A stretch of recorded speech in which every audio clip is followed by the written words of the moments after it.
contato, curtiram bastante o feriado, né? Primeiro, um feriado com pouco dinheiro, né? Porque nesse mês, muitos não tinham recebido, vários irmãos, confirmando, né? Segundo lugar, sem dinheiro, todo mundo em casa e chovendo, todo mundo entocaiado, né? E foi uma bênção, a gente curtiu bastante as crianças, veio bastante, né? Foi muito bom, foi muito bom. E esse feriado, vocês sabem que foi alusivo ao quê? Dia do trabalho. Então a gente vai pensar sobre o dia do trabalho nessa manhã. Eu queria que o tema da mensagem é esse aí, transforme o seu trabalho em um trabalho para o Senhor. Mas antes de pensarmos no texto bíblico e lermos o texto bíblico, esmiuçarmos o que a palavra vai falar ao nosso coração, eu queria mostrar a você consegue, Sérgio? Eu queria apresentar uma vinhetazinha de uma propaganda do governo, que eu separei vários, eu acho que esse aí é do Tocantins. Não, Tocantins é da Paraíba. Tocantins também é muito bom, mas vamos ver o da Paraíba. É uma mensagem que o governo da Paraíba homenageia o trabalhador da Paraíba, mas cabe para nós também, né? Nós não somos de aladear, mas merecemos também. Manda lá. Mas tem que ter som que o acho que é chachado isso aí, sei lá. A música é bonita.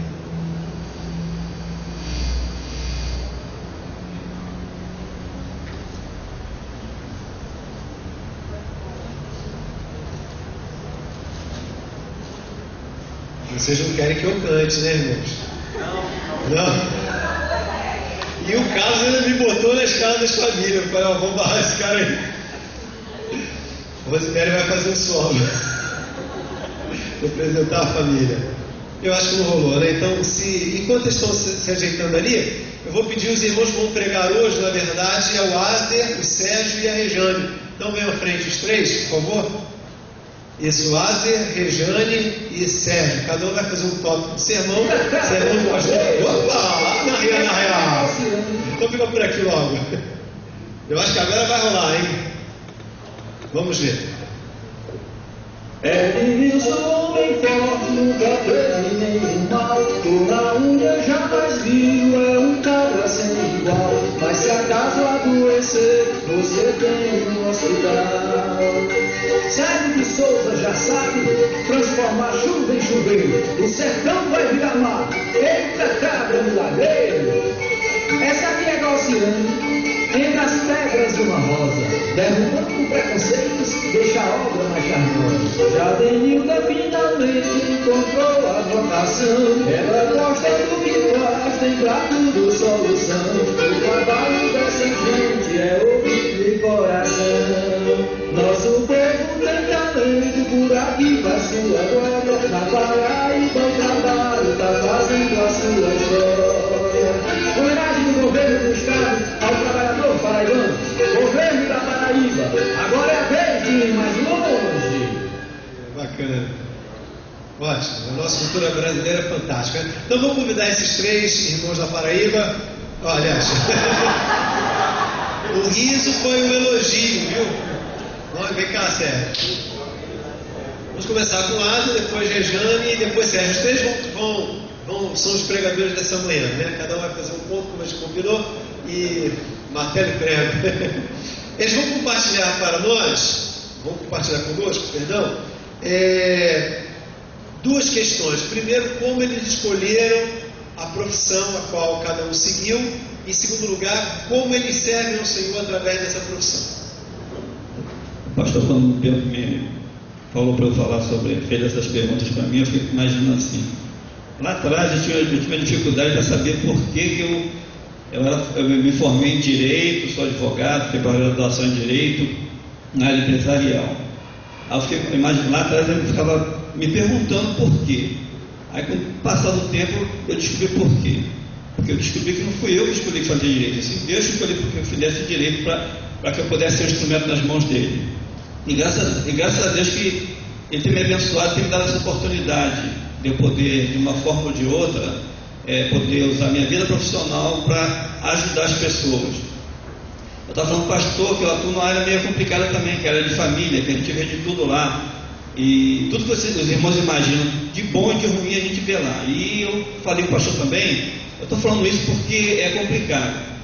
Eu falei porque aí eu não posso misturar as coisas, eu não posso misturar, né, as bolas lá, né? Eu não posso chegar lá, a pessoa vem procurar um profissional para dar uma definição, muitas das vezes na vida dele, ainda mais muitas das vezes, como eu estou na vida familiar, e eu chegar lá, não, pregar para a pessoa. Eu tenho que pregar sim na hora, no momento que Deus fala assim, ó, entra com a tua palavra agora, eu tenho que entrar com a palavra na hora certa. E isso acontece várias vezes, porque quando eu percebo que eu estou lidando com um cristão, seja um cristão, eu tenho que ter um tipo de comportamento. Quando eu percebo que eu estou falando com a pessoa que é macumbeiro, que é espírita, ou que é católico, de outra religião, eu tenho que ter outro tipo de comportamento, porque eu posso até falar de Deus para ela, mas tem que saber como eu vou falar, como eu vou dirigir a minha palavra. E graças a Deus, Deus tem me usado dessa forma. É muito legal na minha profissional, porque nem sempre, é claro que a gente trabalha para ter um retorno financeiro em cima disso aí, mas nem sempre o dinheiro é a coisa mais importante. É importante sim, porque eu tenho uma família, eu preciso custear minha família, mas o resultado, os irmãos não têm noção como é gostoso, como é que é bom. A gente teve aqui a oportunidade aqui de ser um instrumento de Deus para ajudar a igreja Batista aqui com o problema que teve lá na Nova Receptiva, que todos sabem, né? A maioria que está aqui sabe. A pessoa tentou pegar o templo lá de volta para ela doou, depois tentou pegar de volta, e através do meu trabalho, Deus abençoou que não acontecesse isso. Então, o importante é que a gente tenha consciência que a gente tem que ser um instrumento. A gente não tem mérito em cima disso. E quando eu me conscientizei disso, fica mais fácil, porque a nossa responsabilidade é muito grande. Ainda mais quando a gente pega uma situação onde que não diz respeito assim o nosso dia a dia. A gente pinta um desafio, como eu estou com alguns desafios essa semana aí, e a gente fica assim, poxa, a pessoa normalmente vai por indicação, o Asa é uma pessoa séria, é um cristão, e ele vai te ajudar. Quando a pessoa chega e já fala isso, não são poucas, porque hoje que eu botei uma placa na frente do meu escritório, eu não tinha placa, então tudo era fruto do resultado do meu trabalho. As pessoas me procuravam não porque eu tinha propaganda, e sim porque alguém indicou ela para que fosse procurar no meu escritório. Então é muito complicado, porque a vida ficava com a cabeça, a única coisa que podia fazer o quê? Recorrer aonde? A Deus. Senhor, e agora? Estou com o desafio, o que eu vou fazer? Então aí as coisas, no meu ponto de vista, se tornavam um pouco mais fáceis. Porque quando a gente busca a orientação de Deus para tudo que a gente vai fazer, a probabilidade de dar certo é muito grande. Agora, como eu estava falando, a gente tem a nosso lado, a nossa vaidade também. Agora, quando a gente consegue um resultado positivo em cima disso, é muito legal, a gente tem que glorificar o Senhor por isso, e é claro que em cima disso a gente acaba servindo de referência, a gente acaba sendo também vidraça muitas das vezes, não é só a vitória que a gente consegue. Agora, quando a gente também tem um lado negativo que a gente chega lá para explicar, o cliente muitas vezes é difícil. Agora, o positivo é a gente saber que tudo que a gente faz, quando a gente coloca nas mãos do Senhor, seja de qualquer área profissional, dificilmente vai dar errado. Bom dia, igreja. Acredito que a maioria, se não todos, sabem que eu sou professora de língua portuguesa, literatura, e sinceramente não foi o lado financeiro que me fez escolher essa profissão. Quem é professor sabe bem disso. Mas eu tive influência desde a minha infância. Eu convivi muito com livros, eu não ganhava quase brinquedo, eu ganhava muito livro, e isso me despertou o amor pela leitura, e a gente foi desenvolvendo isso ao longo do tempo, e me apaixonei perdidamente por literatura e por língua portuguesa, e hoje eu louvo a Deus por poder exercer essa profissão que me dá muito prazer. E como é que eu faço isso, como é que eu sirvo a Deus com a minha profissão? Tem algumas coisas que eu poderia compartilhar, mas eu ia realmente pregar, não é a intenção. Uma das coisas é que eu lido com jovens e adolescentes, eu não trabalho com crianças. E vocês sabem que não é fácil lidar com essa faixa etária. E eu trabalho em segmento público e privado, então são pessoas, níveis diferentes de aprendizado e de comportamento também. Mas eu aprendi que a gente tem que amar. Eu acho que o profissional, quando faz o que ama e ama o que faz, ele se dedica de corpo e alma. E eu amo os meus alunos, aqueles que eu já conheço há muitos anos, que estão comigo, sei lá, desde o 6º ano, que já estão se formando, do ensino fundamental e médio. E eu procuro demonstrar esse amor, até porque eu sou muito mãezona, o pessoal do Ministério de Louvor sabe disso, né? Eu sou mãezona de todo mundo, esse jeito, esse dom, que eu acredito que seja um dom de amar, que Deus me deu, eu tento levar isso para a minha sala de aula. E eu costumo chamar aos meus alunos sempre de anjinho, por mais que eles não pareçam anjinhos. Porque eu li um livro na minha adolescência, quase não tem tempo isso, eu posso recordar perfeitamente. Eu li um livro que dizia há poder em suas palavras, era o título do livro. Zerás, vou te processar. Há poder em suas palavras. E eu aprendi que tudo que a gente fala, né, de bom pode se tornar bom na vida da pessoa. Então, mesmo que eles não sejam anjinhos até então, pela minha fé e pela minha palavra proferida a eles, eles podem se tornar anjinhos. E assim foi com alguns alunos meus. Mas hoje, em especial, já que o Senhor me deu essa oportunidade, eu quero compartilhar com vocês. Eu tenho um aluno que está comigo desde o 6º ano, ele se forma esse ano. Provavelmente nós não nos veremos com tanta frequência daqui a algum tempo. E ele era um menino arredio, tímido, calado. A Kátia trabalha comigo, pode até saber de quem eu estou falando. Estigmatizado pela turma, uma turma muito pequenininha que ninguém falava com ele porque ele era pobre, porque ele era favelado, em uma escola particular. Sabe, ele era bolsista, e dentre tantas outras coisas. E ele sempre me tratava com carinho, mas aquele carinho muito distante. E esse ano ainda, há pouco tempo atrás, Deus me deu a oportunidade, há 3 anos atrás, de montar um coral nessa escola, onde a diretora, a dona da escola é espírita, e ela me disse que o sonho da vida dela era ter um coral na escola dela, a escola dela ia fazer 30 anos, eu falei, opa, é agora. E aí a gente vai introduzindo Jesus através do repertório, enfim. E eu levei o CD do coral, coloquei na turma, falei, gente, nosso repertório desse ano é esse. E a primeira música era a música Diante do Trono, Te Agradeço.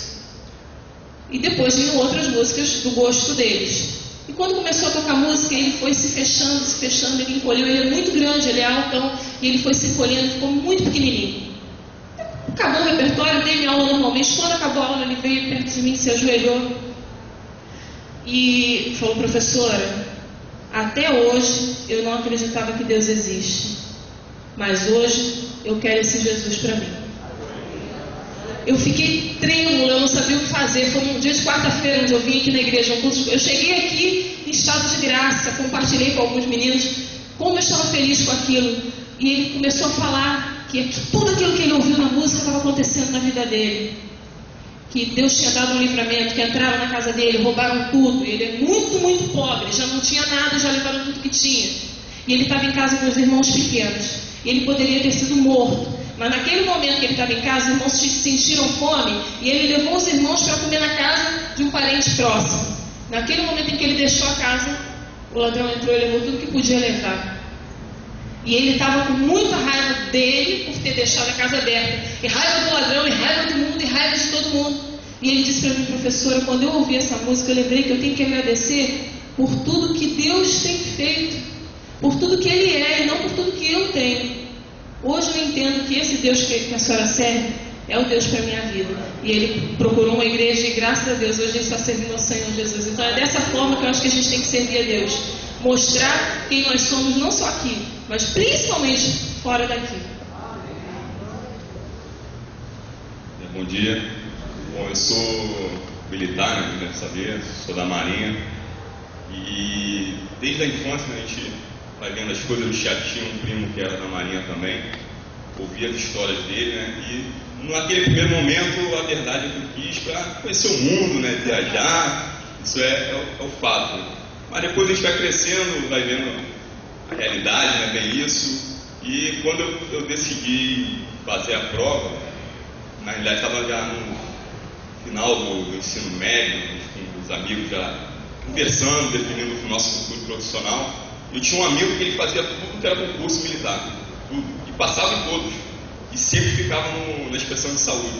Ele tinha um problema cardíaco, e toda vez e mesmo assim ele fazia, e só contava as vantagens, né?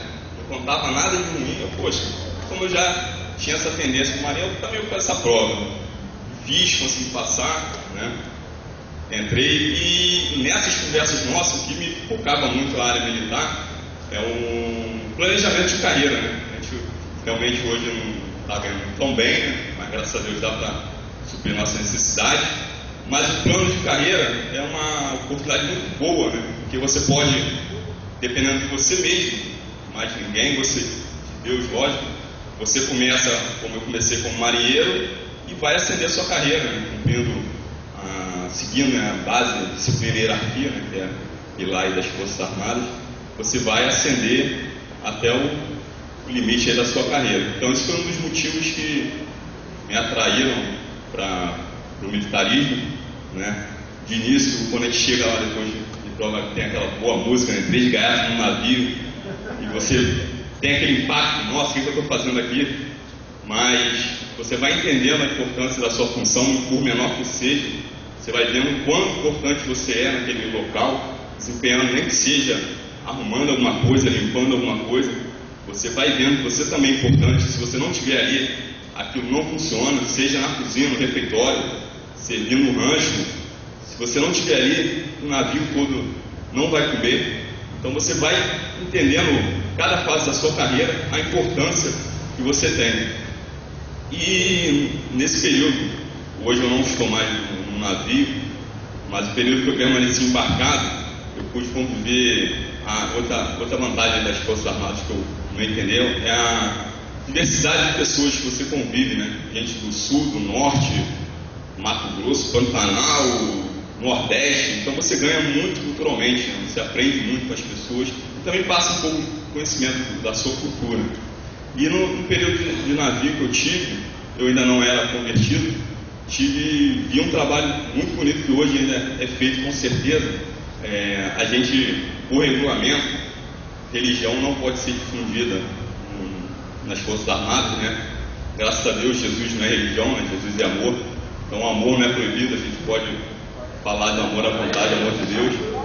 E num desses trabalhos, numa desses navios que eu participei, tinha um grupo de irmãos que eles se reuniam, mesmo de forma clandestina, vamos dizer assim, em algum compartimento não muito frequentado, né? Era divulgado para os próprios cristãos e eles convidavam um ou outro. Eu fui muito convidado, participei de muitos cultos na época, mesmo em local bem escondido, pouca gente ia, e lá era divulgado a mensagem de Deus, né? Tinha cultos realmente todos os dias de viagem, às vezes 15 dias no mar, 10 dias no mar. Os 10 dias o pessoal se reunia para orar, né, interceder pelos demais no navio, para que a viagem fosse bem, para os nossos familiares e principalmente evangelizar. Todo dia, na hora do almoço no rancho, o pessoal falava: não esqueçam, hoje, 19 horas, vamos lá naquele compartimento. E os oficiais sabiam, existiam, né, mas pela forma respeitosa que era feita, né, não divulgando, chamando, todo mundo permitia, não sem nenhum problema. E a mensagem de Deus era propagada ali, né? Muita gente foi alcançada, né? Eu mesmo já posso dizer que tive uma iniciação por meio desse trabalho, né? E logo quando eu aceitei Jesus aqui, Deus me tirou do navio, colocou na área administrativa. Hoje eu estou trabalhando no prédio, na parte administrativa, e no convívio lá com os amigos, a gente tem essa oportunidade também, né? De usar o nosso, quando a gente tem que dar uma dura no subordinado, a gente dá uma dura e já chega com a mensagem de conforto, né? Palavra. Felizmente a gente tem isso, olha só. E da mesma forma os nossos superiores, né? Às vezes ele vem todo o trabalho onde eu estou, não para, é bem dinâmico, e a gente chega aqui com aquela serenidade: tudo bem, calma, tá comigo, vou fazer, vou realizar. E às vezes ele para, olha, nossa, pô, um monte de input, você tranquilo fazendo. Calma, aí às vezes a Bíblia está aberta na minha bancada de trabalho. Meu computador está sempre passando mensagens, né, bíblicas, e com certeza muita gente, quando para ali, já dá uma lida, já entende, já recebe, e aos poucos Deus vai mostrando a oportunidade e a gente vai divulgando, né, a palavra de Deus. Já tive a oportunidade de ter um amigo que veio aqui na igreja, ele era afastado, ele voltou, aceitou Jesus novamente por meio aqui do culto. Então aos poucos a gente vai tendo a oportunidade de mostrar e falar do amor de Deus. Dá uma salva de palmas, né, irmãos? Para glorificar o Senhor. pelo trabalho dos irmãos. Glória a Deus. Vamos então ao texto bíblico. Nós vamos ler Mateus capítulo 20, versos 1 a 16. Abra sua Bíblia aí. Mateus capítulo 20, 1 a 16. Mateus capítulo 20, 1 a 16. Achamos? Presta aí o seu texto para quem estiver perto de você poder ler também. Não sei se minha tradução é igual à sua, meio parecida, creio que sim. Diz assim na minha tradução: porque o reino dos céus é semelhante a um dono de casa que saiu de madrugada para assalariar trabalhadores para a sua vinha. E tendo ajustado com os trabalhadores a 1 denário por dia, mandou-os para a vinha. Saindo pela 3ª hora, viu na praça outros que estavam desocupados. Disse-lhes: ide vós também para a vinha, e vos darei o que for justo. Eles foram. Tendo saído outra vez, perto da hora 6ª e 9ª, procedeu da mesma forma. E saindo por volta da hora 1/10, encontrou outros que estavam desocupados e perguntou-lhes: por que estivestes aqui desocupado o dia todo? Responderam-lhe: porque ninguém nos contratou. Então lhes disse ele: ide também vós para a vinha. Ao cair da tarde, disse o senhor da vinha ao seu administrador: chama os trabalhadores e paga-lhes o salário, começando pelos últimos, indo até os primeiros. Vindo os da hora 1/10, recebeu cada um deles 1 denário. Ao chegarem os primeiros, pensaram que receberiam mais, porém também estes receberam 1 denário cada. Mas tendo-o recebido, murmuravam contra o dono da casa, dizendo: estes últimos trabalharam apenas 1 hora, contudo os igualastes a nós, que suportamos a fadiga e o calor do dia inteiro. Mas o proprietário, respondendo, disse a um deles: amigo, que te faço não te faço injustiça? Não combinaste comigo 1 denário? Toma o que é teu e vai-te, pois quero dar a este último tanto quanto a ti. Porventura não me é lícito fazer o que quero do que é meu? Não são maus os teus olhos porque eu sou bom? Assim os últimos serão primeiros e os primeiros serão últimos, porque muitos são chamados, mas poucos escolhidos. Eu separei esse texto, irmãos, por uma razão clara. Ele, além de falar de trabalho, que é o tema dessa reflexão, ele traz alguns princípios que eu quero dividir como muito importantes e objetivos para abençoar e nos esclarecer sobre a nossa realidade. Eu quero, nessa manhã, trazer um desafio para você. Você tem um trabalho secular. Quem tem um trabalho secular? Levanta a mão. Quem tem um trabalho secular? Ótimo. Pois bem, quero fazer uma segunda pergunta. Quem tem um desafio, um problema, uma dúvida, uma equação a resolver no seu trabalho profissional? Levanta a sua mão. Boa parte também. Talvez você não saiba dar um próximo passo, mas olha, ouça a palavra de Deus.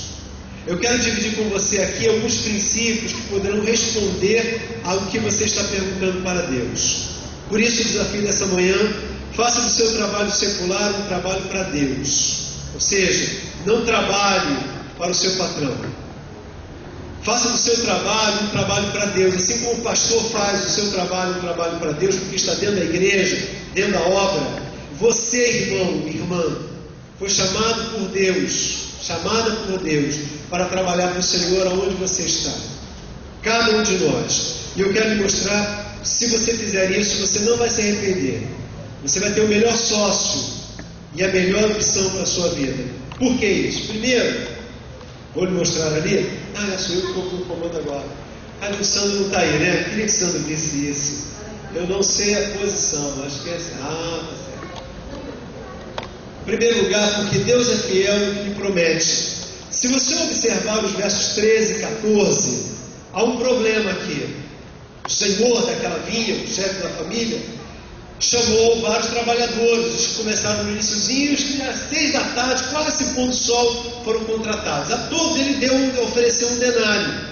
Mas os que começaram no início do dia, pegaram um solão rachado e trabalharam o dia inteiro, eles pensaram, ganhando um denário, prometendo um denário. Os que começaram no finalzinho, 5 da tarde do dia, ganharam um denário, eles ganhariam muito mais. Questionam então aquele patrão, o dono da vinha, o chefe da família, como o texto diz.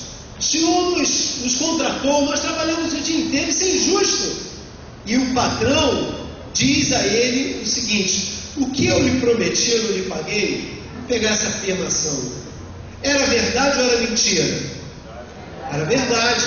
O patrão o contratou para ganhar um denário no final do dia.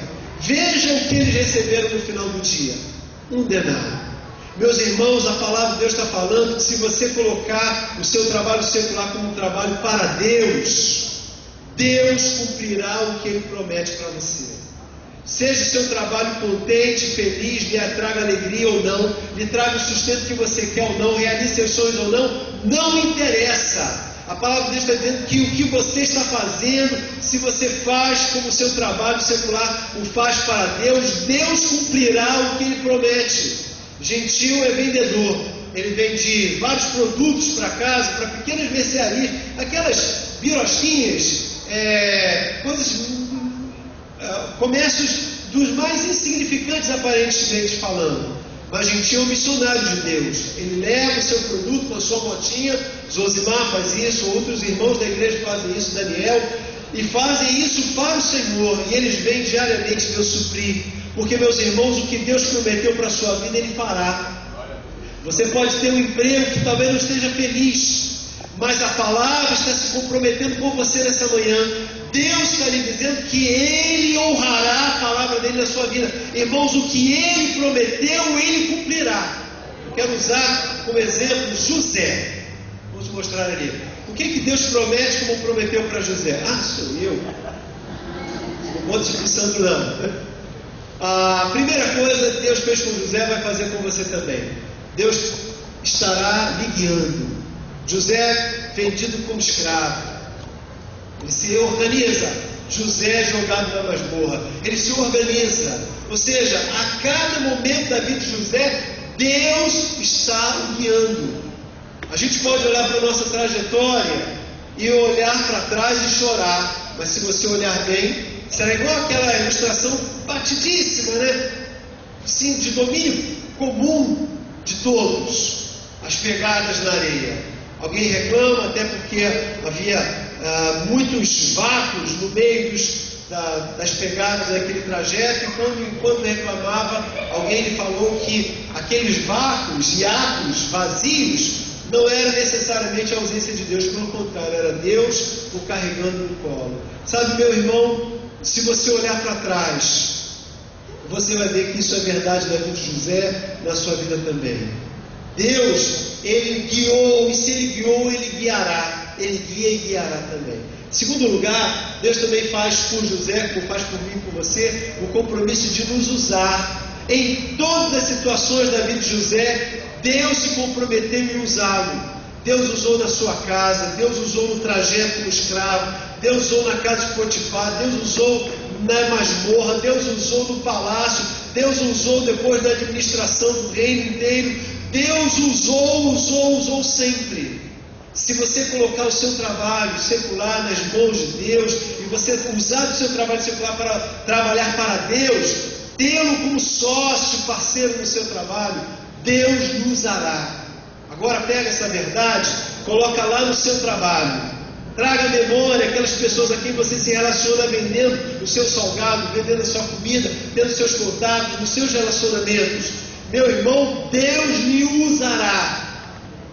Deus lhe usará. Aquela pessoa que provavelmente bebe muito e fala muito, Deus lhe usará. Aquela pessoa que não quer nada com a vida, a palavra de Deus está dizendo, Deus lhe usará. Aquelas situações que você não sabe como equacionar, Deus lhe usará. Deus lhe usará. Porque usou a José, usará você também. Ele não só promete que Ele vai te guiar, vai te usar, mas Ele também vai te honrar. Deus não honrou José? Deus vai honrar também você.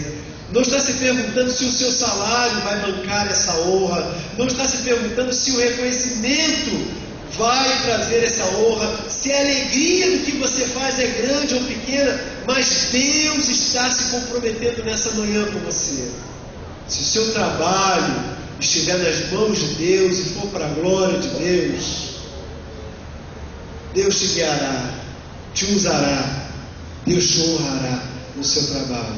Talvez você chegou nessa manhã com uma pergunta: como eu vou dar o próximo passo no meu trabalho? O próximo passo é você entregar o seu trabalho e entender que Deus é fiel no que Ele lhe promete. Em segundo lugar, esse texto, assim, tem uma promessa bíblica aqui que eu queria que lêssemos juntos. Vamos lá? Todos juntos. Deus tem filho do homem para se arrepender. Porventura, tendo ele dito, não fará, ou tendo ele falado, não realizará. Recebi ordem de abençoar. Ele abençoou, e não posso eu revogar. Meu irmão, se o teu trabalho secular for um trabalho para Deus, Ele não mudará a palavra dele. Quem diz glória a Deus é isso? Glória a Deus por isso. Segunda verdade desse texto, está nos dizendo que não só Deus, Ele promete o que Ele cumpre, mas em segundo lugar, a gente pode fazer esse ato de fé, de entregar o nosso trabalho secular para ser um trabalho para Deus, por essa segunda razão, porque Deus é o Senhor soberano, inclusive no seu trabalho também.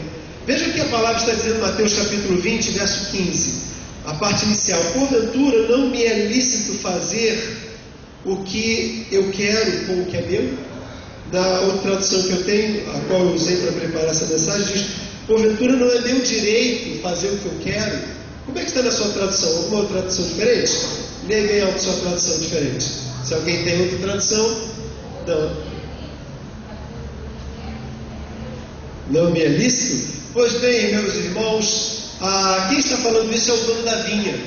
É verdade que havia outras maneiras de pensar, havia outras óticas, outros focos, e o debate acontece, é meio que caloroso nesse momento, porque exatamente havia maneiras diferentes de se pensar. Ele chega a ser grosso, ele diz: olha, pega o que é teu e cai fora, rapa fora, né?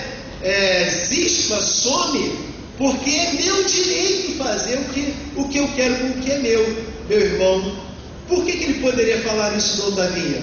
Porque era dele. O texto está nos dizendo que quando fazemos essa alegoria, essa comparação com o Senhor, podemos afirmar que Deus é o Senhor soberano, inclusive do seu trabalho. O trabalho não é meu, então a palavra final é dele, porque tudo é dele. Por isso, a verdade conclusiva disso: não precisamos entender o jeito de Deus agir, inclusive no trabalho.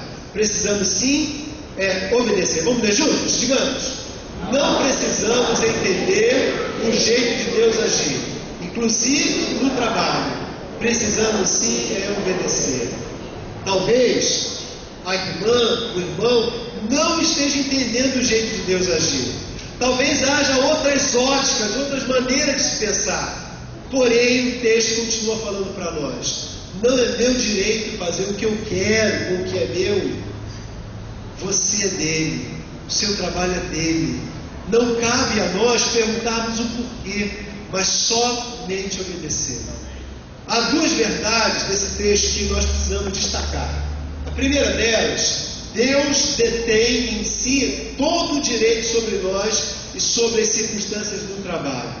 Porque Deus está falando nesse texto, verso 15, que não é meu todo o direito. Por que eu não poderia fazer isso se é todo o meu direito? Está tudo em minhas mãos. Meus irmãos, esta verdade eu não posso afastar da área da minha vida profissional, porque se Ele está no controle, Ele não foi pego de surpresa no que consta do seu trabalho. O seu trabalho está nas mãos de Deus. Você está sendo guiado por Deus. Irmã, irmão, você vai ser sustentado por Deus. Ele fará um milagre que não compete a mim fazer, porque tudo, diz Ele, é dele. Segunda verdade desse texto: não só Ele tem todo o direito, como também o texto diz, tudo pertence a Ele, o que inclui você e o seu trabalho também. O que você faz com o seu trabalho? Ou o que gera de efeito o seu trabalho? Alguém pode dar uma dica? Eu vou dar primeiro, que já vai contar a coisa, né? Sustenta a nossa família. Eu gero com o meu trabalho, sustento a minha família. Quem mais? Quem pode ajudar? Rapidinho. Paga suas dívidas, verdade. Quem mais? Oi? Sustento a igreja, o reino de Deus. Quem mais? Uma realização profissional. Não só uma realização profissional, um papel social. Meus irmãos, você vê que não é meramente o salário. Agora pega esse conceito e coloca como sendo tudo entregue a quem realmente pertence. Sua realização profissional, sustento da sua casa, o pagamento de suas dívidas, um papel social a cumprir, tudo está nas mãos dele. Irmão, se está nas mãos dele, o que eu posso fazer? Nada, senão confiar que ele vai me guiar. Então eu pego isso tudo e levo e o coloco no altar do Senhor, no lugar certo onde deve estar. Se você pela fé puder pegar isso da sua mente, das suas angústias, da sua preocupação e colocá-la lá no altar da cruz de Cristo e dizer que o seu trabalho secular agora não é seu, o seu trabalho secular agora é para Deus, o que vai acontecer com ele, irmão? Tudo será dele e você verá a glória dele, porque ele nos prometeu, ele não falha, ele vai te guiar, vai te sustentar, vai te honrar. E ele fará você ver que ele é soberano sobre tudo o que você vive. Em terceiro e último lugar, esse texto nos ensina que Deus não só nos promete, é Senhor, mas esse texto nos mostra que Deus é misericordioso. Vamos ler, leia comigo, estamos em Mateus 20 para terminar, verso 15 e 16. Acompanhe na sua Bíblia. Porventura não me é lícito fazer o que eu quero do que é meu? Ou são maus os teus olhos, porque eu sou bom? Assim os últimos serão os primeiros, e os primeiros serão os últimos, porque muitos são chamados, mas poucos escolhidos. Veja o final do verso 15. Final do verso 15. Ou são maus os teus olhos, porque eu sou bom? Essa expressão eu sou é uma expressão muito conhecida no Antigo e no Novo Testamento. Foram usados por muitas vezes quando ele queria dizer quem ele era, se apresentando como o próprio Deus. E sabe, querido, em cada momento que ele disse eu sou, ele fez coisas poderosas. A primeira delas, de uma forma muito clara, pontual, ele falou isso para Moisés. Ele não sabia. Moisés recebeu uma tarefa, um trabalho. Vai ao rei Faraó e diz assim: olha, Deus me mandou dizer que você tem que agora perdoar toda essa multidão de mais de 1 milhão de judeus, nos liberar para a gente levar toda a nossa riqueza e ir embora. Moisés falou assim: pô, tá maluco, né? Deus pirou, não está batendo bem na cabeça. Como é que eu vou chegar e falar isso pro cara que é o dono do mundo? Deus então disse: simples, você vai dizer que o eu sou te mandou. E ele foi e fez isso mesmo. Quando ele se declara então como eu sou, é o Deus Todo-Poderoso. Meu irmão, veja, para falar do seu trabalho, não é do trabalho dos outros, do seu trabalho, ele está dizendo o eu sou do Antigo Testamento. Eu sou, e ele se apresenta como eu sou bom. Meus irmãos, isso quer dizer que o Todo-Poderoso está se apresentando aqui. E para comparar isso, para ficar claro, ele faz um contraste. Olha aí, porventura não me é lícito fazer o que eu quero com o que é meu, e ele vai então comparar o pensamento dele com o do homem. Ou são maus os teus olhos, porque eu sou bom. Ele compara a bondade dele com a maldade do homem. Parece quando ele fala também ensinando a oração, quando ele diz em Mateus capítulo 7, que se porventura um homem que ainda que queira ser bom, ele quer dar dádivas, serão inferiores às bondades que Deus quer dar para o homem. Ele dá a serpente, ele dá o pão, ou seja, ele é muito maior, em grande abundância, infinitamente melhor. O Deus que está chamando você a confiar no seu trabalho nas mãos dele, é um Deus que ele se chama como eu sou bom, e que está muito acima do seu pensamento. A promessa de Isaías, capítulo 64, 4, é própria para esse momento. Ele está dizendo que nunca se pensou, jamais se ouviu falar e jamais se viu um Deus tão bom como esse que trabalha por aqueles que nele esperam. Coloque, Ele trabalha com você. Por isso coloque o convite, a sua confiança, o seu trabalho no Deus misericordioso. Esta misericórdia, ela se expressa no que o versículo 16 está dizendo. Ele escolheu você. Nós não merecemos, mas Ele escolheu você. Dessa ponta aqui, Rosemary, Deus escolheu você. Glória a Deus. Alex, Deus escolheu você. Dessa outra ponta aqui, Rafael, Deus escolheu você, para que através do seu trabalho você conheça um Deus bom. É o eu sou, o divino, está chamando para que através do trabalho todos nós reconheçamos que Ele é um Deus amoroso, misericordioso. E agora, querido, então, a boa notícia.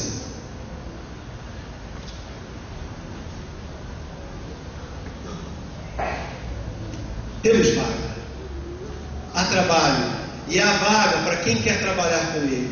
E o convite, então, é que você, como desafio citado na abertura, é que você transforme o seu trabalho como um trabalho para Deus. Amém? Carlinhos, o que você faz? O que você faz? Qual é o seu trabalho? Você administra uma ótica. Antônio Vascaíno, além de torcer para o Vasco, o que você faz com você? Aí seu trabalho, né? Protético. E outra coisa? E o consultório dentário. Alexandre, o que você faz? Siderurgia.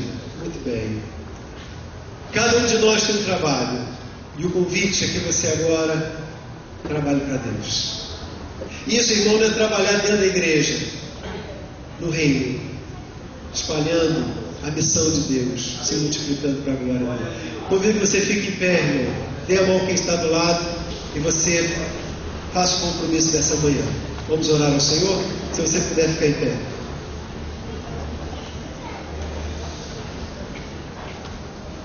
Meus irmãos, naquele relógio está marcando 11 horas e 52 minutos. Hoje é dia 6 de maio. O dia de eu entregar o meu trabalho para Deus. E o convite é que quando eu entregar meu trabalho para Deus, eu não vou mais tomar para mim. Significa que eu não vou mais murmurar por causa do meu trabalho. Mas tudo que eu fizer no meu trabalho, eu vou ser guiado, usado e honrado para a glória de Deus. E eu vou então ser um missionário de Deus. Eu vou transformar o meu trabalho secular como um trabalho para Deus. É nesse instante que você vai fazer isso. Feche seus olhos. Pediu o Rafael para me ajudar com a música, Rafa? Tá? Nós vamos orar. Entregue seu trabalho para Deus. Você que é estudante, seu futuro trabalho. Você que está buscando emprego, o seu futuro. Não é essa música não, Rafa, é outra. É outra. Entregue ao Senhor. Você tem um instante para fazer isso com Deus.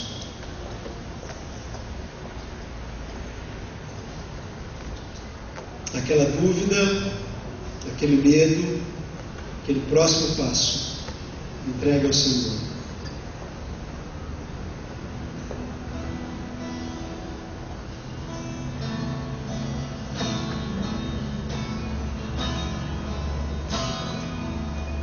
Senhor Jesus, cada um agora está se apresentando a Ti.